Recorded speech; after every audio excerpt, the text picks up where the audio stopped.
I tend to have pretty strong opinions at any given point in time, but I hope others will have to be the judge of whether this is really true. I hope that I would change my opinions when I encounter superior arguments. And I like having no holds barred arguments because I think that reasoned and informed disagreement that's on the road to enlightenment.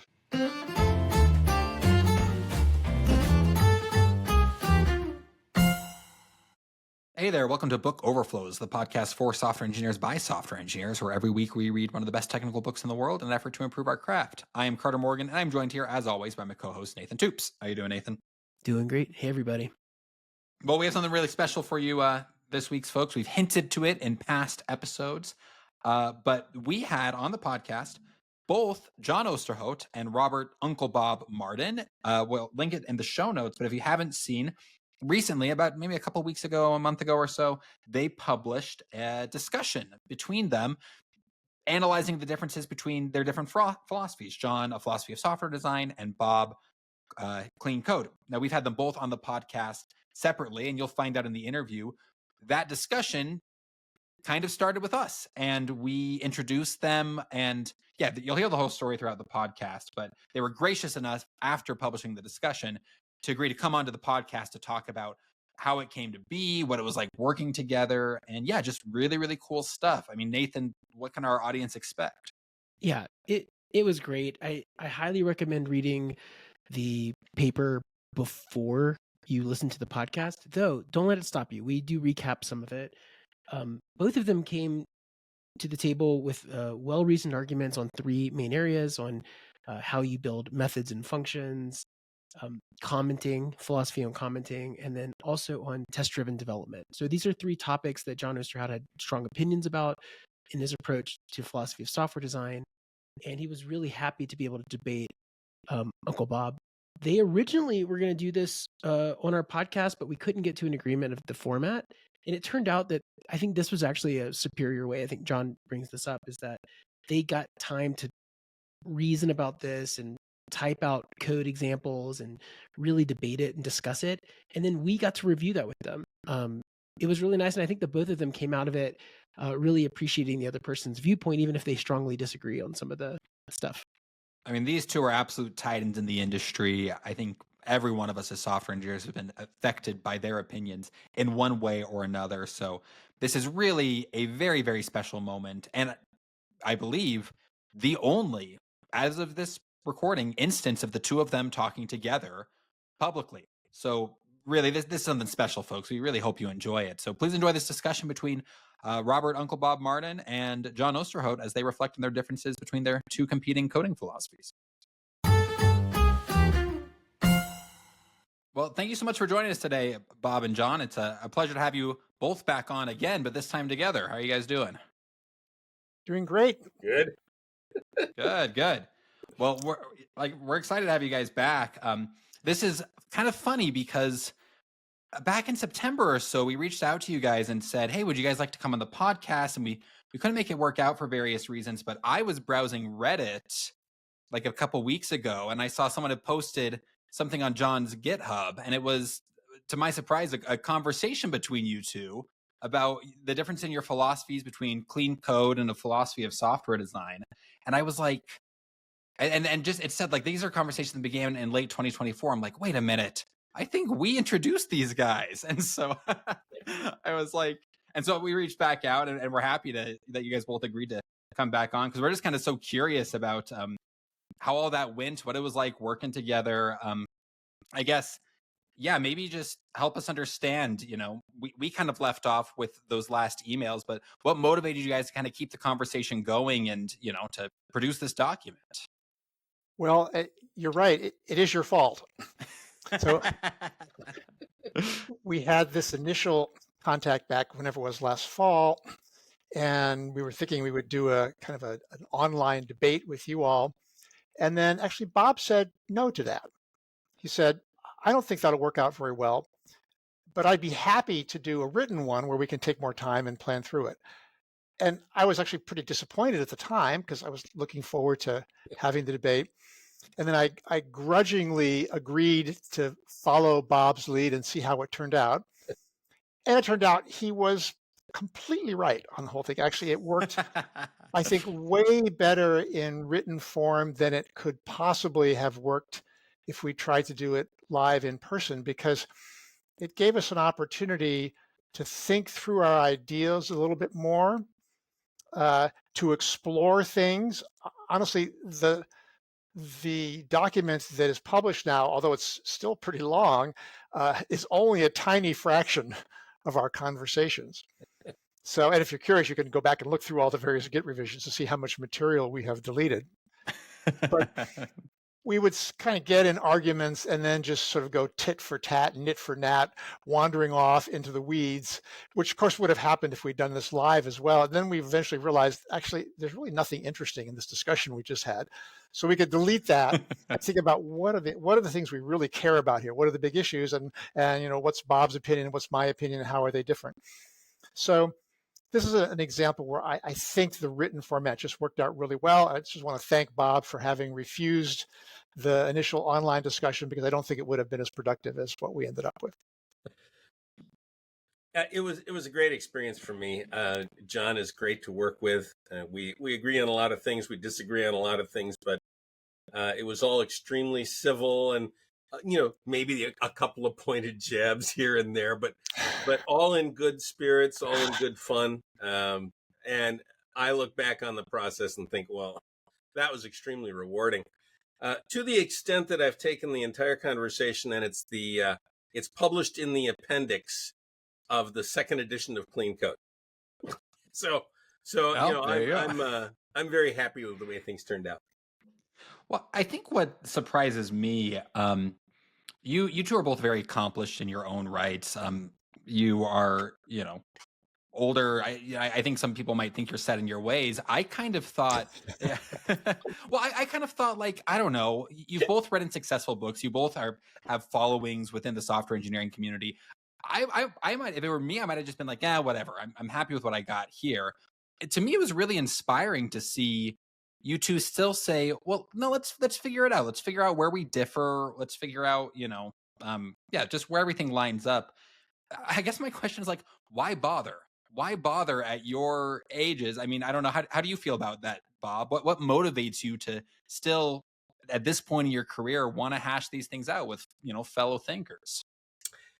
When I wrote the book initially, Clean Code, it was an existential struggle. Who am I to write a book named Clean Code? and I was like, oh, come on, I can't do that. I can't tell people what to do. And then at some point I thought, well, if not me, who? If not now, when? So I went ahead and wrote it, and always with the idea that I could be really wrong about a lot of this stuff, and there have been plenty of people to tell me I'm wrong since then. But John came out with this book, Philosophy of Software, which I really like. Philosophy of Software Design. I really like that book. And then with the opportunity to do this debate and to do a written thing, I thought that could be really valuable for me, just from the point of view of learning someone who's got a similar duration in experience that I do, although I think our specific experiences are very different. And so I looked at it as a great opportunity for me to learn a whole bunch of stuff. And I did. I learned a whole bunch of stuff. I mean, how about you, John? I mean, what motivates you to still be engaging like this? Well, first of all, I guess, I hate to admit it, but I guess it's fair to call me old now, although even that thought I find a little bit irksome, but it's true. I think Nathan's old, so, But I hope people won't think of me as set in my ways. That would be a catastrophe to me. I hope I'm never so old that I become set in my ways. I like to think of myself as serially opinionated. That is, I tend to have pretty strong opinions at any given point in time, but I hope, others will have to be the judge of whether this is really true, I hope that I would change my opinions when I encounter superior arguments. And I like having no holds barred arguments, because I think that reasoned and informed disagreement that's on the road to enlightenment. That if you can disagree with somebody, but do it in a very reasonable, informed way, not just sort of an insulting way, then you can learn from that. And by the way, when I wrote A Philosophy of Software Design, I had many of the same kinds of insecurities that Bob talked about with clean code, and that I had my set of opinions that I had developed over my career, which I still feel fairly strongly about for the most part. But I had no idea whether are these the right opinions. I tried to have reasoning in the book. If you read the book, you can see I tried to justify all the opinions, but how do I know that I'm actually right? And the answer, I don't for sure. I have my evidence, and that's all I work from. But one of the reasons for writing the book was to try and attract differing views, so I could see, are these opinions right? Do they actually stand up? When somebody attacks these, can I actually defend them? So I'm always interested in engaging with other people who have different points of views. And one of the things I wondered when I wrote the book also is it possible that in software design there can be multiple very different viewpoints, maybe even conflicting approaches, which are in fact both good ways to do software design? Is it possible that there are? So far, all the evidence I've seen suggests no. I don't believe that there. I believe there is so far, but but I'm still interested in hearing if somebody else has a different view. I'd love to hear it. So that was part of my motivation for wanting to have the discussion with Bob. That's great. Yeah, when I first read through it, I've read through it a couple of times now. I read through it one more time yesterday, just to be ready for this conversation. And what really struck me is that you cover significant ground in this. And even though both of you can have very strong opinions, it was very cordial. And at least that was the tone that I read when I was reading it.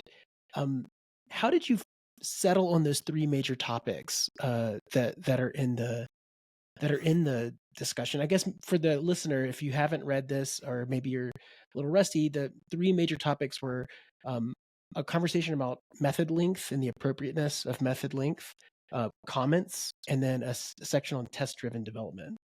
I guess I'll ask John. You can go first, and then I'd love to follow up. Yeah, so I think I picked those topics to start off the discussions. There were three things I wanted to talk about because those are places where I've read clean code and where I disagree fairly strongly with the advice given in clean code. And so I raised those because I wanted to try and talk through those conflicts.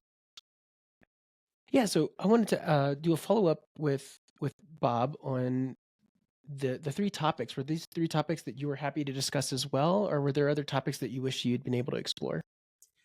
So those three topics are the three topics, and John picked them out and set the outline of the discussion. But if you go online and you look at criticisms of clean code, you will find those three topics scattered around the web everywhere. Method length. I like really short methods. Other people don't. Comments. I don't like a lot of comments. Other people like a lot of comments. And then, of course, there's test-driven development, which has been a controversial topic for the last 25 years. So those are the big three. I'm not sure there's any other topic that rises to the level of those three. I actually had a longer list of topics where I disagree with clean code, but those were the three biggies. And for sake of trying to manage the length of the document, which is already pretty significant, I decided probably not worth bringing those up. Although what was interesting is that if you look at there was a discussion on Reddit and then discussion on Hacker News about our document. What's interesting about that discussion is actually other people in the discussion raised all of the other issues that I thought about raising but didn't raise. It's sort of interesting that the collective kind of ideas of those groups actually cover everything we talked about and probably everything we've thought about. You mentioned, right, feeling a little self-conscious, both of you, when you set out to write, clean code or a philosophy of software design. I think that's something we felt when we started the podcast. And both of you, by the way, were so generous coming on the podcast the first time. I think we had like 100 subscribers and both of you volunteered when we reached out. And we're over at 10,000 now. So it's been going great. And as we've gained, a little bit of, notoriety.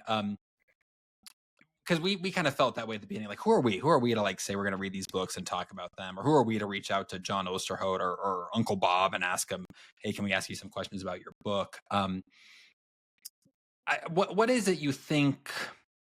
What is it that kind of got you over that hump, right? Of thinking, I shouldn't do this, or I'm not qualified, because I think a lot of software engineers can struggle with feeling similarly, whether it might not be writing a book or starting a podcast, but stepping up for a leadership role or applying to a new job or anything like that. I mean, Bob, what are your thoughts on all of that? It reminds me of the biblical book of Judges, right? Everyone did what was right in his own sight. That was the theme of that book. And there was no king in Israel in those days, and people just kind of did whatever. And that's software. That's programming, especially programming in the current century and the previous century, for that matter. We all just kind of do whatever. And for one person to tell another, you should do it this way, was impolite, because everybody was kind of a free agent and everybody could do anything. And as the years went by, for me, I grew more and more frustrated looking at the code that I was seeing, especially when I became a consultant and had to look at lots of other code. And I thought, now, wait a minute, there have to be some basic rules here, some basic ideas. And I think I've got some kind of handle on that. And then it just came down to that famous statement, right? If not me, who? If not now, when? And I just made the decision. Okay, I'm going to write this and let the chips fall where they may. I had no idea that it was going to be a really popular book. I had a really good idea that most people would hate it. and to some extent, that's correct.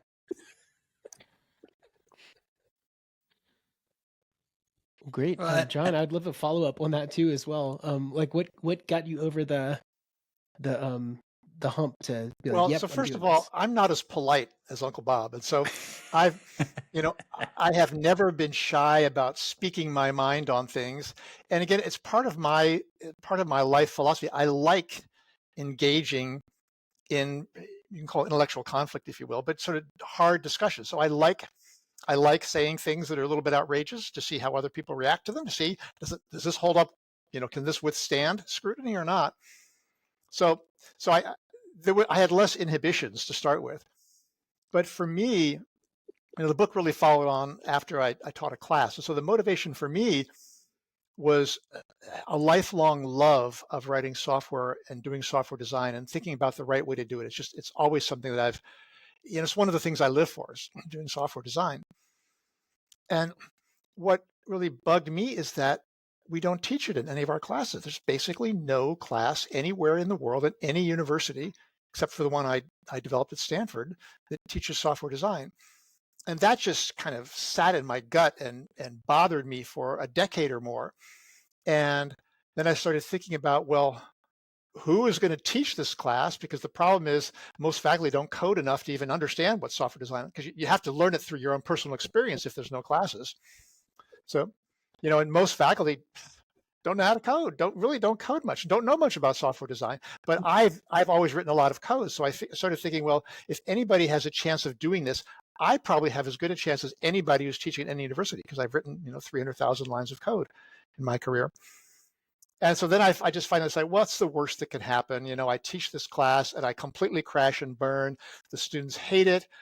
Nobody learns anything. And well, at least I tried.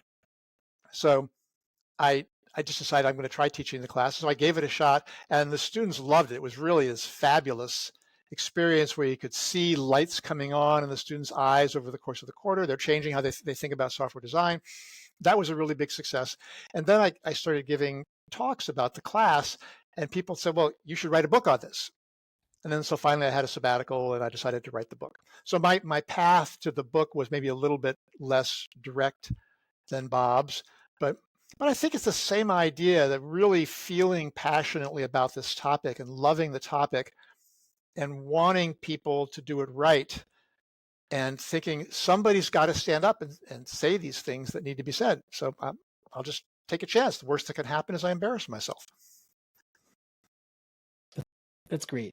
So you said over 300,000 lines of code. Imagine traveling back in time. You're maybe 50,000 lines of code in.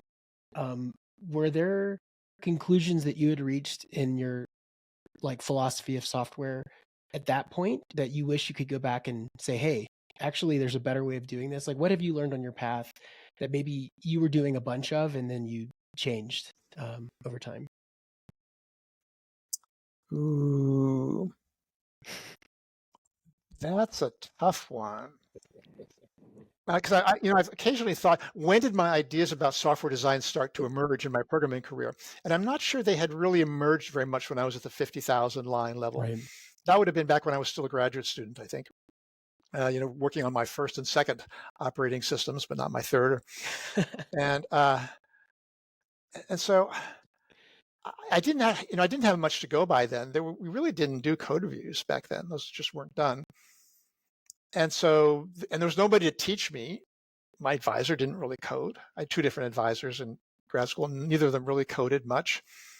And so it was just figuring things out in myself, having bad experiences and thinking there's got to be a better way to write this.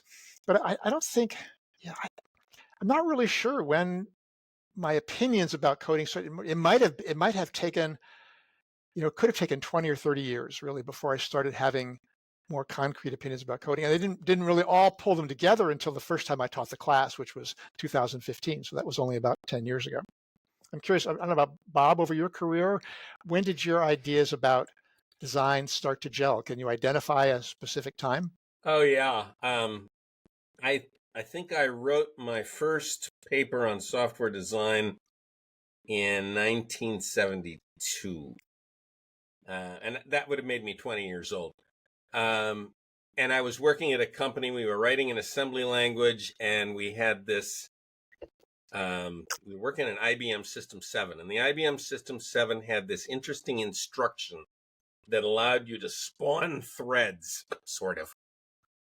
It saved registers and it kind of squirreled things away, so it made it easy to create threads. And that really started my brain going. Well, wait a minute. If you've got threads like this and they can start to interleave, you could have really interesting problems. This is long before I knew about reentrancy or concurrent update issues. And I started writing about it, just for myself, just writing papers. I never submitted the papers. I just wrote about them. Then I started reading the works of Dijkstra. I read Structured Programming by Dijkstra, and I read a bunch of articles about that. And I thought that was so brilliant, the idea of structuring software in these lovely little recursive blocks that didn't have go-tos, right? Sequence, selection, and iteration. And I started writing about that. I designed a course. It's still like 1973 or something. I designed a course, and I gave it to the training director of our company. And he was like ecstatic because nobody had ever given him a course before. So they flew me out to St. Louis, and I gave the course to a bunch of programmers out there. I only taught it once. Then my boss was very mad at me because I had taken the time to write a course instead of working on the project I was supposed to be working on. But that's kind of been the way it's been for me. I stumble on ideas and then I write about them, and I teach them, and I get a bunch of people in a room and yell at them, and then I get feedback. And that's occurred many, many times in my career, over and over and over again. I have this compulsion to expound on my ideas and then get feedback. And I have the opinions that are currently in the Clean Code book, which is now 16 years old, went through probably 2 revolutions. Had I written that book 10 years earlier, it would have been a very different book. Had I written it 5 years before that, it would have been a very different book then. And the second edition is a very different book. So, been a lot of turmoil, a lot of change, opinions shift, ideas get altered because of this constant exchange. that John was talking about, right? The debate of intellectual ideas, a good, rigorous debate where you're not quite at the point of hurting everybody's feelings, but you're getting close. Bob, I'm curious. You mentioned Dijkstra's work, which I also read as well. Yeah. Did you read David Parnas's paper on the criteria to be used in decomposing systems into modules, which Yes. came out around, it was early 1970s? For me, that was the paper that really opened my eyes to software design. I would say if there was one thing that really triggered my thinking about software, it was that paper. I still consider that, to me, one of the two most important papers in software engineering in the world. So I'm curious if you read that as well and if that impacted your thinking. Yeah, I did read that, but I read it probably a decade later. We didn't have an internet in those days, so you kind of stumbled upon these things instead of getting them fed into your brain through the electronic media. So yeah, I stumbled across Parnas probably in the 80s and started reading a lot of his work. I think I've got a whole volume of his stuff up on the shelf up there. And there's a lot of other people too. Just aside here, one of the saddest things in our industry is that there is an enormous amount of extremely good work that most programmers have no knowledge of.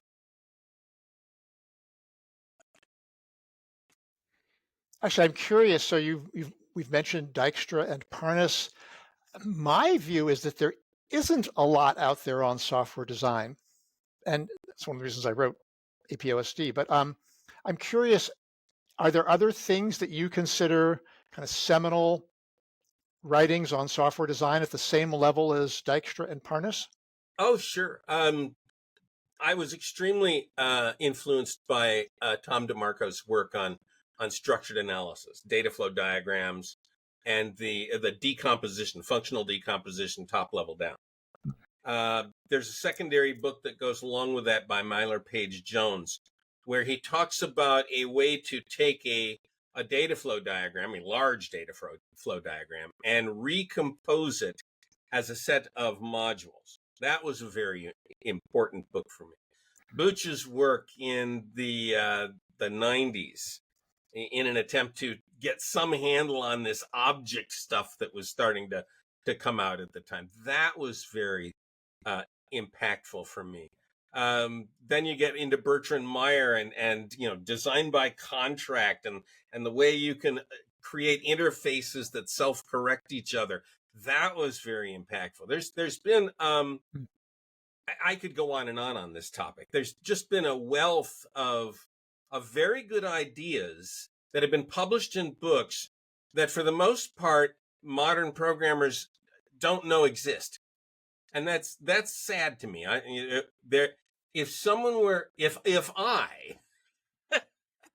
If I were to teach a computer science course, I would start at the atom. And I would go all the way from Grace Hopper to John Bacchus to Dijkstra to Ken Thompson and Dennis Ritchie. I would walk through all these decisions and how they were made so that the students had this continuity of thought and then could apply that continuity of thought to their own work. I don't think that exists right now. Well, you guys both bring up interesting points. Hearing you reflect on some of these seminal works that you found really influential when forming your kind of philosophies. But you're talking about, like you said, books. You're talking about papers. These days, I think you're right, Bob, that not as many people read books or papers. A lot of us get, a lot of our opinions and synthesize our worldviews from social media, right? I mean, there's tons and tons of people. All they do is talk about code on, I guess, X these days, right? Or Reddit or Hacker News or anything like that. What are your guys' thoughts on that change? What have we gained from entering a world like that? What have we lost from maybe not reading the quote unquote classics more? I'll start with you, John, and then Bob, I'd love to hear your opinion too. The old trade-off between breadth and depth. I think with the Twitter world now, you can read information on a gazillion topics. You're 20 miles wide and a quarter of an inch deep. Uh, I mostly lament that because I really believe in the value of deep thinking, taking something and really thinking hard and a long time about it. It's one of the great things about doing a PhD. It's this time in your life where you can explore one topic in excruciating detail and really become the world's expert. It's a unique experience people have in their lives because you won't have opportunities to do that. So I worry a little bit that, that we're becoming too shallow. So we're going to have too many opinions backed by too little meaningful data. And what about you, Bob? Maybe I'm just too old to appreciate this. No. What do you think, Bob? Well, I agree with that viewpoint. The internet obviously gives us this barrage of current information with no reflection on history at all. No even concept of where the ideas came from or why they came from or how they evolved. It's just current. This is how we do things right now. And everybody is all spun up into that mindset. And by God, you can get a lot more done a lot faster if you take an hour and reflect back on the work from 20 years ago or 30 years ago or 40 years ago. You can simplify an awful lot of stuff if you just go back there and take the long view and go, somebody else has solved this problem a long time ago.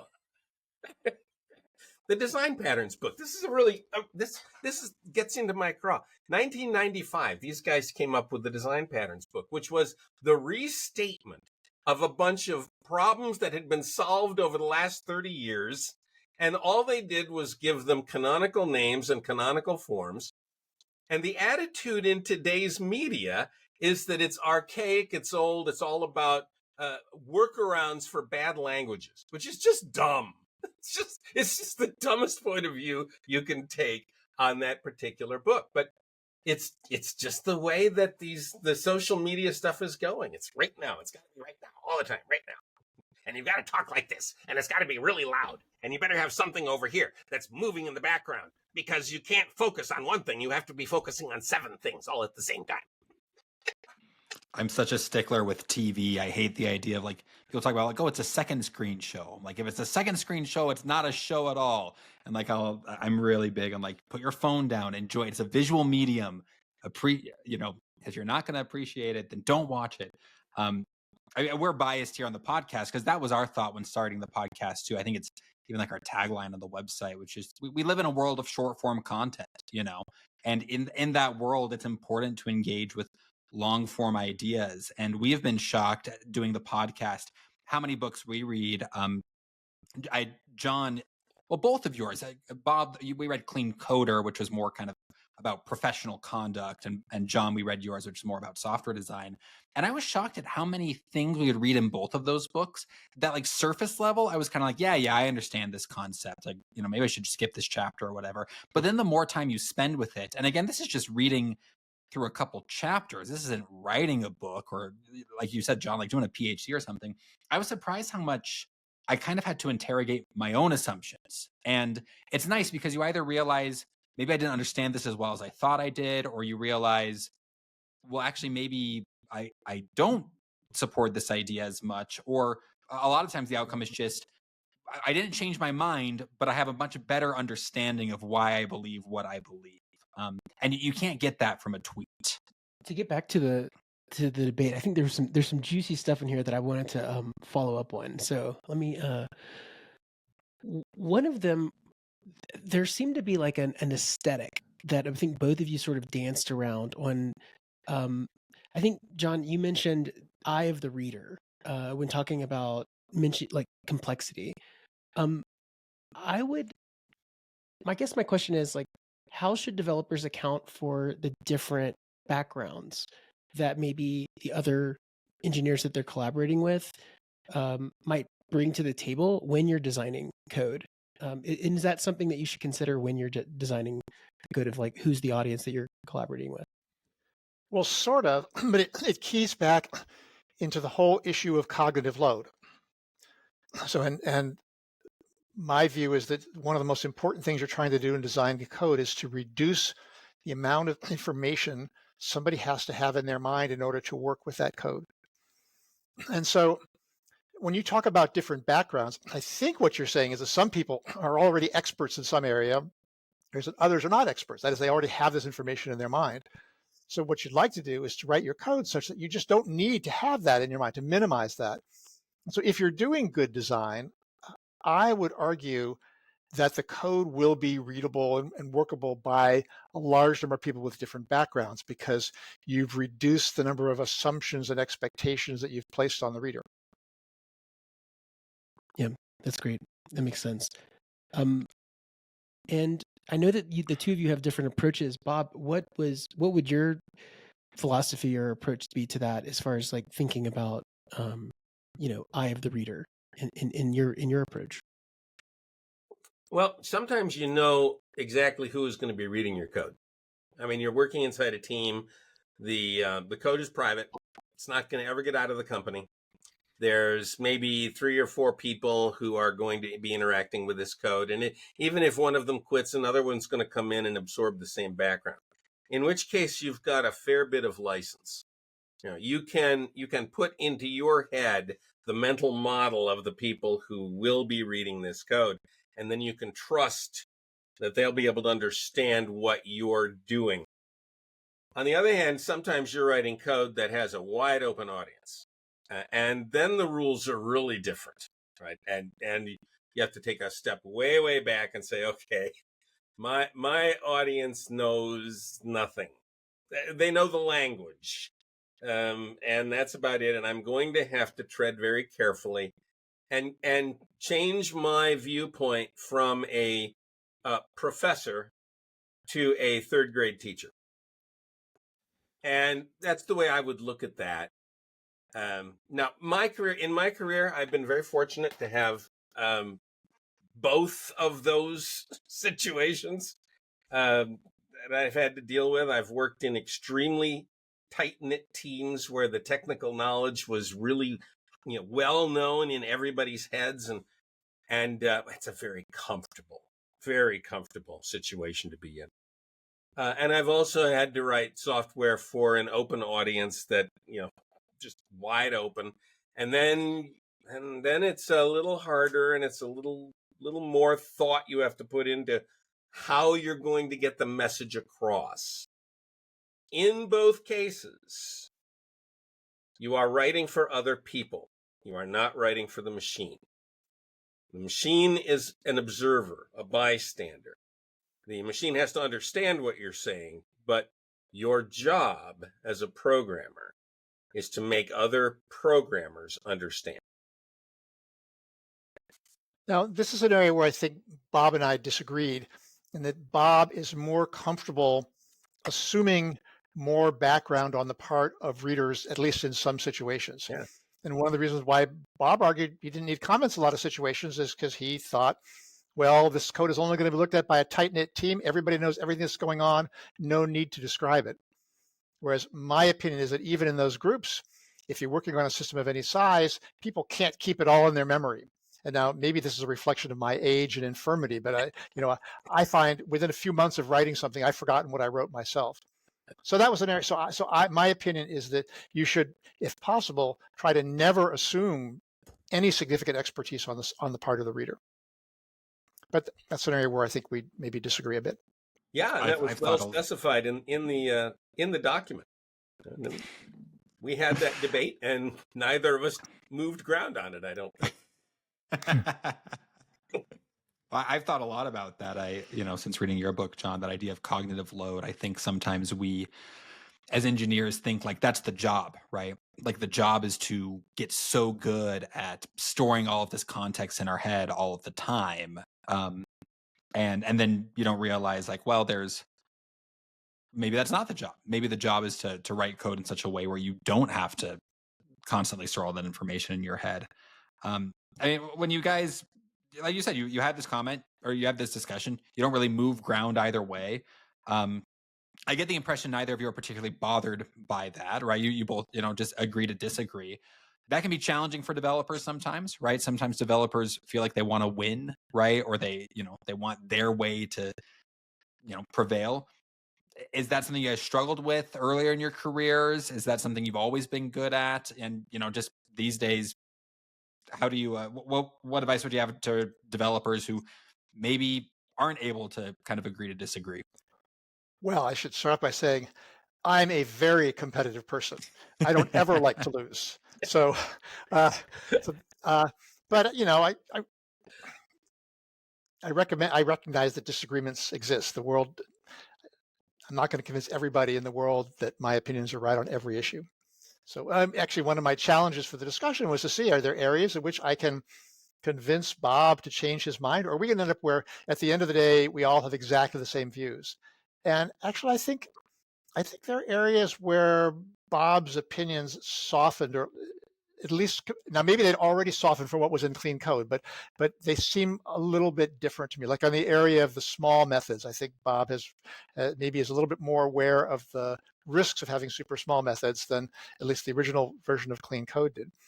And actually, my opinions have changed at least a bit also, in that honestly, I'm finding more cases where I am comfortable chopping up larger methods into smaller methods than I think I would have if we hadn't had our discussion. Now, I'm nowhere near where Bob is on this. We're still, I mean, we're miles apart, but rather than being 10 miles apart, maybe we're only 9 or 9.5 miles apart now. But I feel like actually I have shifted a little bit in his direction.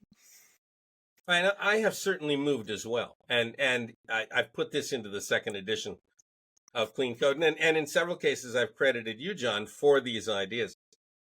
So my views on test-driven development, for example, you came up with a scheme that I hadn't thought of before, and I couldn't shoot holes in it, and you had to think about it for a long time and realize, okay, maybe it's not the way I'm going to do it all the time, but there doesn't seem to be anything I can complain about it, and so. I put that in the book as well. I said, okay, this is another option. You could do it this way. So, the discussion definitely moved me on certain opinions, and I'll go along with John there. Move me an inch, not a mile, but an inch is good. You want to move an inch if you can move an inch. So, thank you, John. This is great. I was actually worried when I started reading about the prime generator.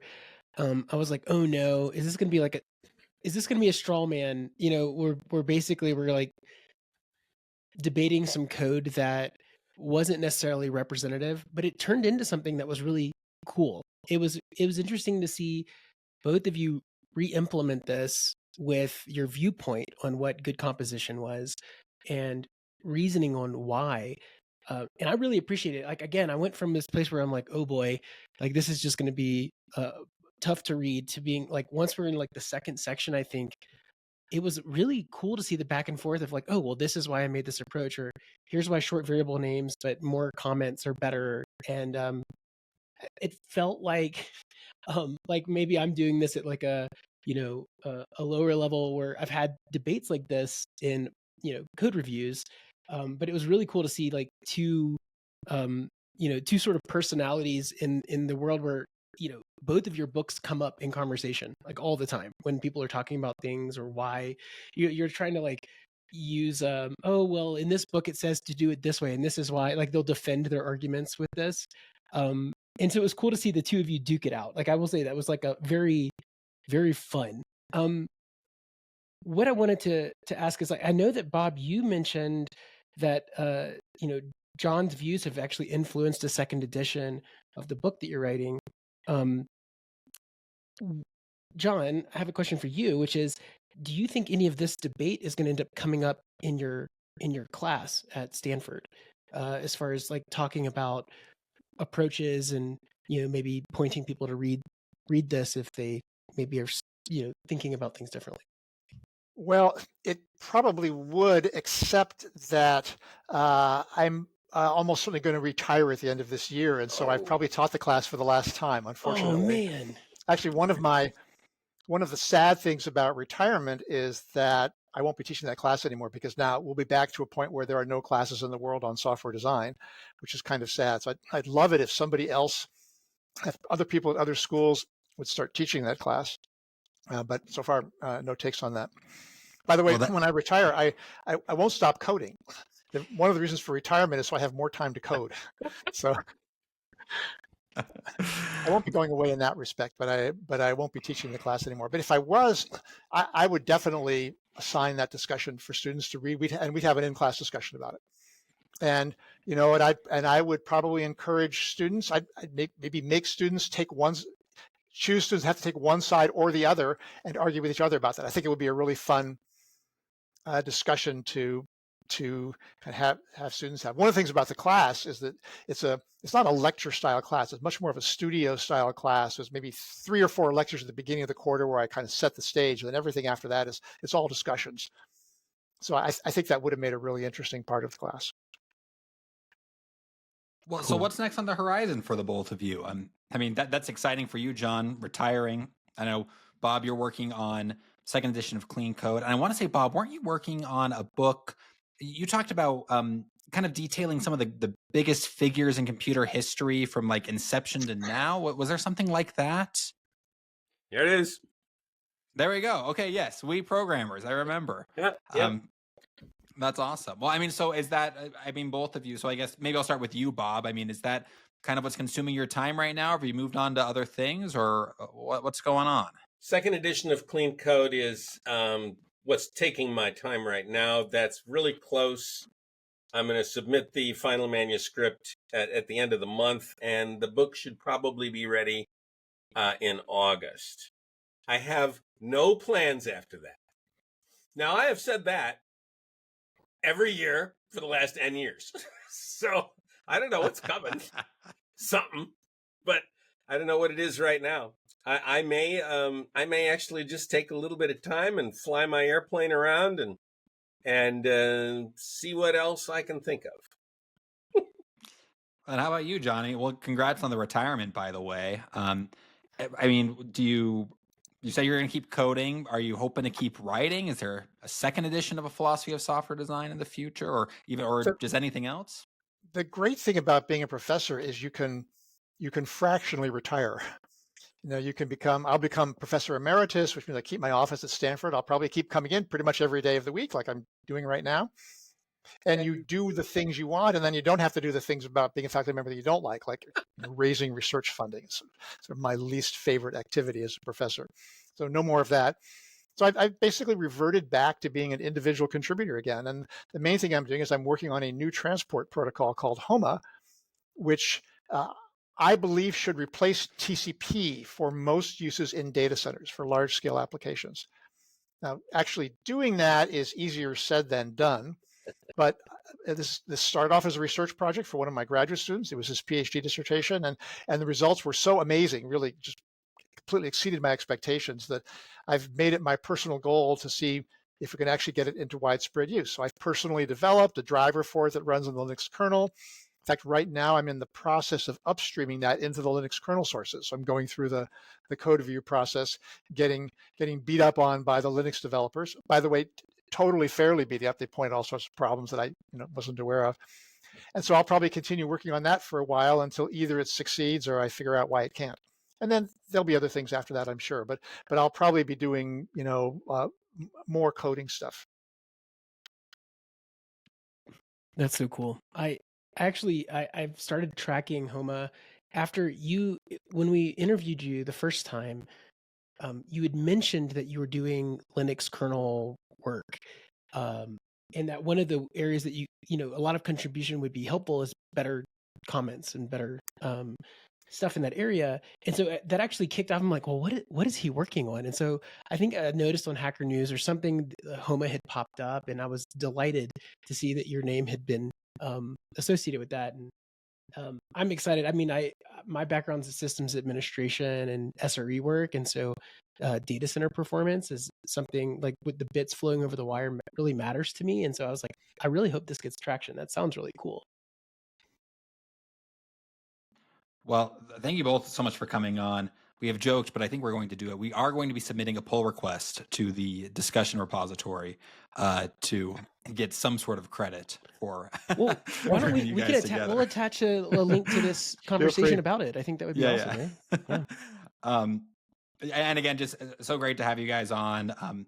It really is like I remember reading once, I wish I could find it, but someone on Twitter had posted, it was just like a little blog post, but they kind of said, the title of the blog post was How to Be Useful. And I remember 2 steps really stood out to me was have strong opinions and become famous. And they're basically saying, if you have strong opinions, you either sway people towards your opinion or you give someone that they become more clarified in their thinking against your opinion. And they say by becoming famous, you can spread your ideas, right? And you two, I think, exemplify that to a T, at least within, the software engineering world. So I guess thank you so much for being useful. Thank you for freely sharing your ideas, not just on this podcast, but through your books and through the discussion you guys published. And yeah, we just can't thank you guys enough for coming on. Do you guys have any closing thoughts before we wrap up and leave our audience? Well, thank you for inviting us to be on your podcast, both individually and then together, that kind of kicked off the whole discussion.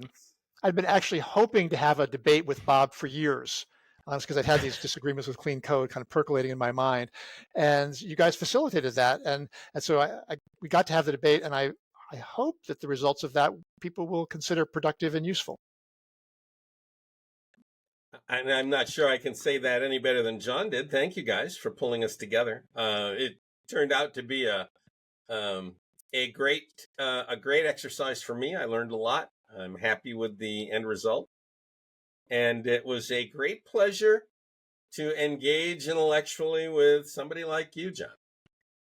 Thank you. And likewise, I like having no holds barred technical discussions, where the key thing is leave your ego at home, so other people can say things that maybe completely conflict with your opinions. You don't take it personally. It's just a fun intellectual argument to see whose ideas can withstand scrutiny. And so the discussion really was kind of perfect, no holds barred technical discussion that I really enjoy having. And I think that those kinds of discussions tend to produce useful results. Well, and thank you both for the street cred for us. I've had it happen a couple times with coworkers. They brought up your discussion, like, "Oh yeah, I was reading on Reddit," and I said, like, "Oh, is that the Uncle Bob John Ousterhout thing?" They're like, "Yeah, yeah." I'm like, "Oh yeah, like I think that's my fault." And so well, it obviously had an impact, though. We actually recently had the creator of HTMX, who's like big into hypermedia, JavaScript minimalism, Carson Gross. And we were just having a conversation. He was like, "Oh yeah, there's this debate between John Ousterhout and Uncle Bob," and like he just brought it up in the interview, and I was like, "This is cool." Like I'm happy that this is making people's wheels turn on thinking about this stuff, because I think no matter which conclusion you reach on which style is better, being mindful about it is so important, right? Spending more time thinking about why you're building stuff the way you build it is so cool. Well, thanks again, both of you. Really such a pleasure to have you on. And thank you, listeners, for tuning in. You can always find us at bookoverflow.io. That's our website. You can contact us at contact@bookoverflow.io. I'm on Twitter or X or whatever you call it, at Carter Morgan. The podcast is the @BookOverflowPod. And Nathan does his work with Functionally Imperative, his newsletter at functionallyimperative.com. And Bob and John, thank you so much for coming on. It really, it couldn't have been more of a pleasure for both of us. It was fun talk. All right. See you later, folks. All right.